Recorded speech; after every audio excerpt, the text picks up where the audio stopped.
The Brandon Peters Show may contain explicit language and detailed plot points. For more information on the show, stay tuned to the end of the episode.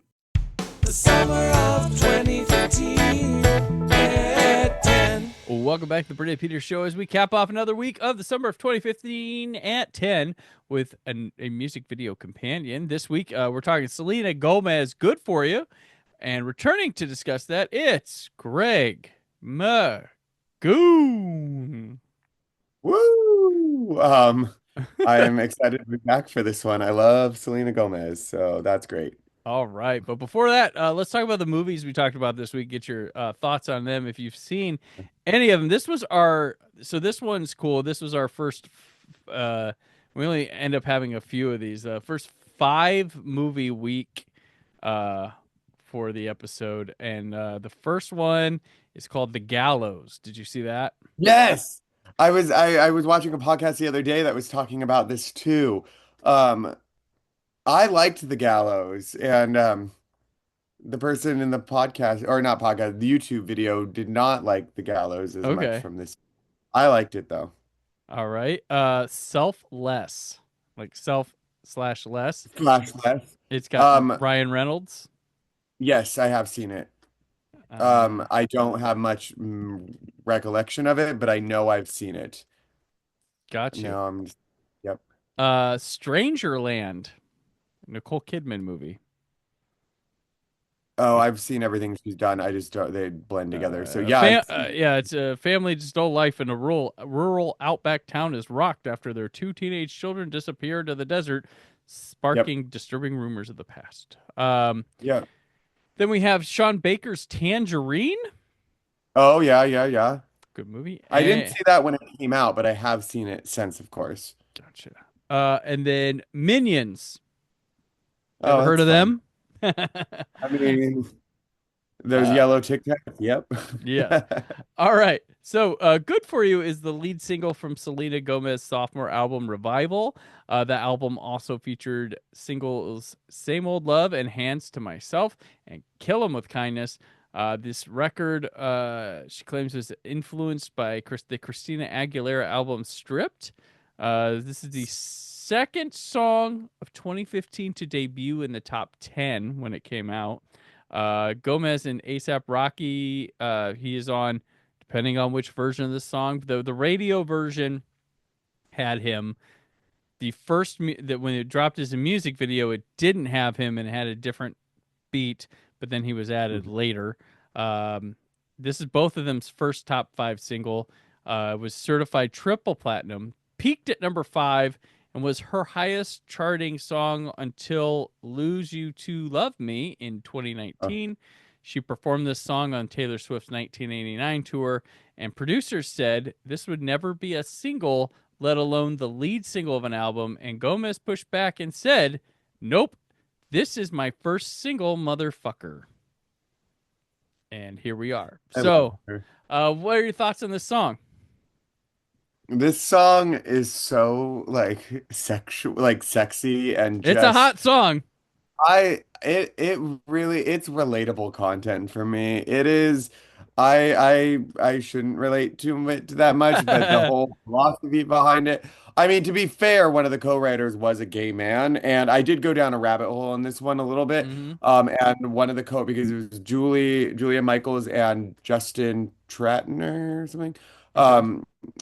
Yeah, Justin, I think his first name is. Anyway, so I was going down a rabbit hole on this one, and part of the influence of the song, with both of them working on it, was it was partially from his perspective of dressing more feminine to appeal to his boyfriend, actually. Okay.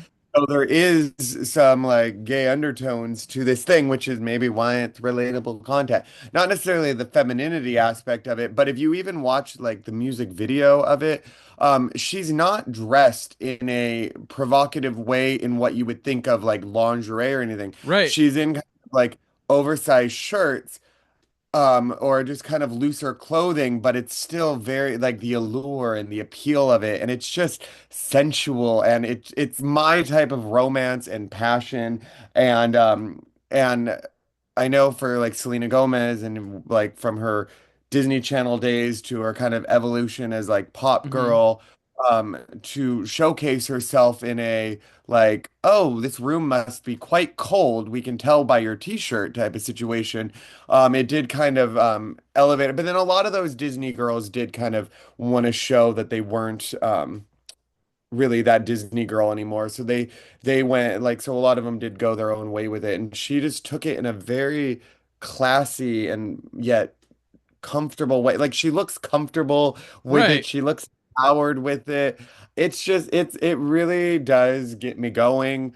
And I like the lyrics of the song and I want to look good for you. Like I do. Like that is like I like to please and this song is just kind of what goes on in my head if I'm with somebody in a weird way. So, respect. It's I a like it's a it. really hypnotic song. Like It is. it's trance worthy. And Selena Gomez is somebody that like I went from another one, they're throwing another one of these at me, to someone I've really come to admire a lot. And it's kind of weird because like I can't, like I was at this thing like where like when she was coming up, like I'm not attracted to her. She's like 11 years younger than me, but like that's kind of weird. But like I think it was because she was in like she was in Spring Breakers, but she felt like she was forced into Spring Breakers, and then she was in that what was one of my pick for worst movie of the year, when she was in that one with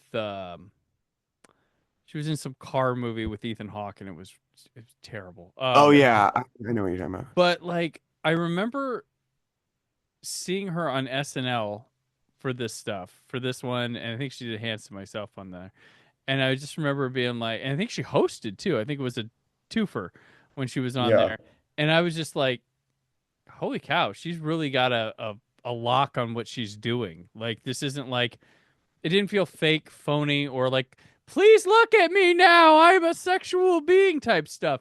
It was like a been there, done that, like confidence, no, like I saw something different in her than I have like a ton of others that Miley Cyrus did her like look at me now, and I think Miley's come around like, and there are a lot women artists, men, or what, they're allowed to have that period, but I'm also allowed to be like, okay, you're really steering hard left here, like enforcing, like we could accept you as that, but it's like, wow, okay, you're coming out party with, yeah, you had sex with somebody, cool. um but hers was just like, I don't know. There's something different to it than others. It's not as loud and pronounced. I think it's more No. adult. It's more adult, mature, and honest than just like going out with like skimpy cut. Like 'cause she was wearing some like really silky dresses when she was performing it on SNL, and I was just like, okay, this girl, she's got a class. And then just hearing about stuff with her as a producer and working on Mhm. Only Murders in the Building, and just like the way she talks about um her body health and just like perspectives and things like that. It's just like, I don't know, awesome. Like she's really, I think she's wise beyond her years compared to a lot of her peers and contemporaries, and that's why, yeah. That's But probably why she's the most followed like person on social media or something like that. I think she oh is yeah, the most followed on because she what like she did she female. date like Justin Bieber or somebody for a while, Yeah, and oh, that's don't like yeah, like that don't that get may into all that one. that may be just like her choice of that. I was like, oh really? Who's this girl? Okay. So Well, oh, yeah. yeah. So That this that's a whole thing that if you don't want to upset okay. the Selena people on that one, if you start going down the Justin Bieber I rabbit hole and You know what? Whatever. That's it's a fine. whole thing. It's yeah, because there was like a war going on between like like everybody theorizes that he's not over her and everything else. Anyway, so it's there's a lore and a world and a whole universe of the Justin, Selena Gomez, and Haley Bieber drama. Well, she seems very happy with her fiance. Yeah, Is it now? Yeah. yeah. Yep. Yeah. And Uh well, and he's a brilliant, talented man. So, mhm. I mean, he's had his hand in some of the biggest songs and quality stuff. So he's talent and Yeah. good for her for being happy and feeling it. But like when she did the song 10 years ago, there is just such a life that is going on in her face when she's singing that to the camera Mhm. and look. you. And it does feel because she does have that youthful look because Selena Gomez never really fell into that trend of that sucked in like cheek thing or whatever that like became the very aesthetic. She still has more of that rounder like cherub type face than Yeah, she definitely did 10 years ago. And it's just there is such an innocence to her look, yet there is still like that seductive look to her. So it's fascinating that she really just kind of always like I never really thought of like Selena Gomez as like being one to just go, oh, this is a trend, I'm gonna do it. Selena Gomez has just been Selena Gomez, yeah, which I think part of her appeal is that you're just gonna get Selena Gomez and I love that. Like you don't right. have to feel like she's trying to do anything other than what she wants to do and you just accept it and move on. And I think there's a confidence to her that really was shown in this video. Um, and yeah, I love and respect that woman and this video. I shouldn't be turned on by it, but I am. There you go. Um, It's the power. The video though is directed by Sophie Muller, who I'm not gonna go over all her credits because last summer she did "This Love" from Room 5, which we did a music video episode for. But her first one was the Eurythmics music video for Beethoven. I love to listen to from back 1987. This music video premiered on the screens in Times Square on June 26th of this year. It was nominated for the MTV Music Video Award for Song of the Summer, which it lost to "She's Kinda Hot" by 5 Seconds of Summer. Um, the video uses a different version of the song, unless you're watching the ASAP Rocky one. But it features different Selena sexy on a couch in a robe, Selena sexy in the shower, Selena in a nothing but a t-shirt on a stool, Selena with an outfit on and it's out of focus. And no matter what scene, she's barefoot. That's the key through all these. She's barefoot, so she likes hanging out at home. Then there's the one with ASAP Rocky, and he's just rapping behind her with some strobe lights and video of her in the yeah. back. But yeah, there's video. There's two versions of both. But no, this is one of those I call the mall music videos where like if you're at a clothing store, this one's cool, but like I mean it's just more style and focused on the singer in person than a big huge music video. But a lot of these are now because they're not this I can't imagine this was an expensive music video. It's more based No, on I mean it shouldn't have been. yeah, it could have been shot Yeah, in all in one room. I mean just different corners of it. essentially, yeah, because the shower is pretty close up and it's a nondescript shower. It's really just like her in front of glass getting Could have wet. been like a Uh, hose with someone holding yeah. glass there while Yeah, I they was gonna say I yeah. don't even think you see any detail of a shower per Yeah. se. And then she's like on the wood floor with the white oversized Hmm. t-shirt and clearly cold in the room, as I mentioned. And she's in jeans and the t-shirt there, and yeah, you said the robe. I love the green couch, and I love Oh that yeah. green couch. I love that color though. I wonder what it looks like in person, that couch, because I know they probably hyped it like up the saturation in that one. So I'm Hmm. curious to know how vibrant that couch was in real life. Um, but it's just again, I love that it's just simple and it's tells a story with the colors. You have, like I said, the couch is like that green and she's wearing that robe that I think has that like fuchsia tones to it. I think in that scene, it's like the green and like the fuchsia. And then the shower scene is not in, or is it in black and white, or it's just so desaturated that it feels black and white? Now I'm trying to remember No, if it's it not was black black and and white. white. Or yeah. No, but it felt exactly. Yeah. Now you're thinking about it. There's not really much color in that Yeah. one. Yeah. And when she's on the floor, yeah, I don't think it is black and white, but it is just very minimal. Like it's just white. It's basically just shadows and white and her in the water. And then you have her on the floor in the jeans and the white t-shirt and minimal color in there. But there's just something, again, it's a very classy video and Yeah. it's not what you would have expected for something to be as sexualized because it's not like her Well, crawling on a bed in lingerie or anything, which it could have easily have gone that direction. But to me, this is my version of sexy. right. Like her with a man, and then I'll be like, sign me up. So Well, this is Yeah. she specifically in my research she sought out Sophie Muller when she was looking out for female directors because she wanted someone to be able to coordinate with how I'm expressing my sexuality Yeah. in this video and stuff because she was in full control of the video. Selena Gomez was kind of like knew what she wanted, but like there's also like just it, it's not just like that. It's a way like she sells it in such a way Yeah. that's like it's a yeah, it's like not raunchy at all. It's not like No.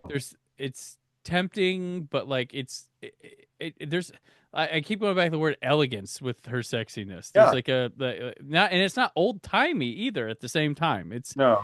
It's yeah, there's just a yeah, it's It does have a it's timeless quality to it because what she's wearing in it doesn't really define a time period. right. Like I feel like you could watch it now and say, "Oh, this was felt like if it was an unknown, like we obviously know it's Selena Gomez, but if it was an unknown like styled exactly that way today, you wouldn't go, "Oh, this looks dated." It just nothing about it really felt dated other than just knowing that Selena Gomez is 10 years younger in it. So, and she still looks so youthful in that video that it Hmm. seems a little like, "Woo, this is intense to watch because I still look at her as like that little Disney Channel kid and you watch this and you're like, oh, she's grown up a lot. But she really looks at you like you are the boyfriend. Yeah, Like you like she wants to look good for you. Like she looks into your eyes while you're watching this video and right. you're like, oh my God, I'm That's flattered. Like, a woo. great point. No, that's a great point. And there's a Yeah. thing like most like when the girls come out with these things in these videos and like there's a way a lot of them come and start megaphone yelling at hers is just like hey just want to let you guys know I've grown up now. Yeah. That's kind of the way she's done it. Like, and the other ones are like, I'm look at, I'm available. I'm doing all this stuff. Look at me. Like, it is like, this one's like not flashy. She's playing it. No. She's cool about it. She's like, act like you've been there. That kind of thing. And Yeah. it's just really fascinating. Like, Yeah.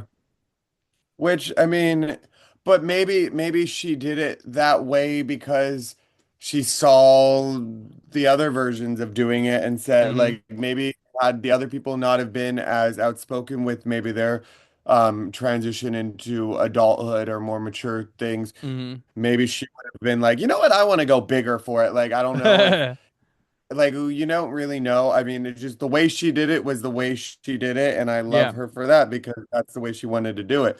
Um, so, but again, like I love Miley Cyrus, always have. I knew the moment Hannah Montana hit screens, I was like, this is going to be a superstar, and it was true. And Miley definitely, she's very outspoken when she was like, I'm not a Disney kid anymore. Yeah. So, and well, and like Selena Gomez was within that kind of era of Disney Channel kids. So I think it's just, but they're very different people too. Like, I think the way Miley did it was the way she needed to do it for No, herself. And I think the way absolutely. Selena did it was the way she needed to do it for herself. And it wouldn't have felt natural if Miley did it in more of that like sultry way at the time. It wouldn't have felt as compatible with like kind of her energy or what she needed to say and the statement she needed to make. Um, so yeah, I just know, I mean, a lot of my friends would probably argue being like, are you kidding? You're so outspoken and loud about all that sex stuff. And I'm like, ah. But in my heart and head, I want to be a Selena, like Selena Gomez. So I'll put it out there. I may behave on occasion, I'll own it. Like a but in my head, I really do want and like kind of long for that type of like sensual passion, the way Selena Gomez did it in this music video. Gotcha. All right. Well, yeah, that I gotcha for there. Agreed. This has been a fun one to talk Mhm. about, surprisingly, because there's not much here in the video, but good song and stuff. But that'll do it for this one. And Greg, that's a wrap on you for this summer. Till your next appearance here, where can people catch up with you for the rest of the summer? You can find me on all social media platforms at the McGoonies, the McGoonies. All right. And I'm on the socials at Brandon4KUHD. You can check out the YouTube channel for more additional stuff like Blu-ray reviews. Monday, Scott, Aaron, and I are talking about Trainwreck, Irrational Man, Mr. Holmes, and Ant-Man. And all that and more as the summer of 2015 at 10 continues. The summer of 2015 at 10. Thank you for listening. The Brandon Peters Show is a Creative Zombie Studios production. Produced by Brad Shoemaker and Brandon Peters. Written and edited by Brandon Peters. Announcer vocals by Jessica Alsman. Theme song by Metavari. Web design and show art by Brad Shoemaker with Brandon Peters. All music and clips featured in the episode are property of their respective studios, and no infringement is intended. Additional information on this and other episodes at BrandonPetersShow.com. For any inquiries, press opportunities, or sponsorship, contact mail at BrandonPetersShow.com. The show is available on Apple Music, Spotify, or anywhere podcasts are found.